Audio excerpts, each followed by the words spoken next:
ฮิร์บเฮาก็ได้มีโอกาสลงมาเยี่ยมยามตัวแทนจำหน่ายอยู่ที่ตลาดดงเห็นตลาดเมืองอาสะพังทองหรือว่าดงเห็นนั่นเองฮาเจแหล่เนาะใจกลางตลาดดงเห็นเลยผู้ใดที่แบบว่าอยู่ใกล้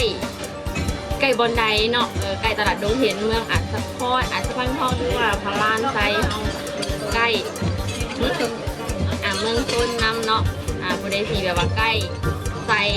กะไปซื้อหันเนาะผู้ใดที่ใกล้เจแหล่ก็มาซื้อเจแหล่ตลาดดงเห็นใกล้อยู่ใจกลางตลาดดงเห็นเลย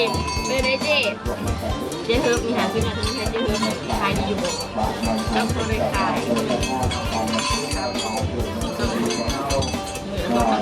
โอ้ตัวขายดีได้เหลือตรงเขาคนเก่ามาซื้อทำก็ซื้อทำ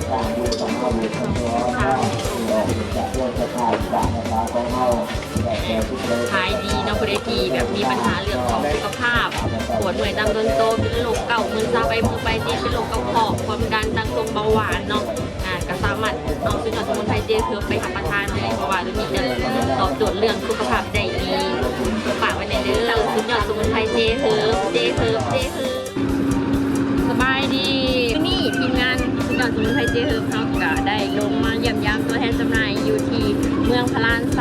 ตลาดตองไทยทองท่านแม่น้องใหม่เนาะ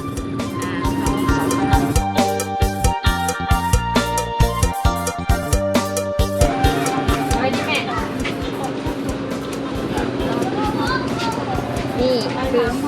คือเจ้าของห้างดิเละแม่แต่งบอกแม่นั่งไม้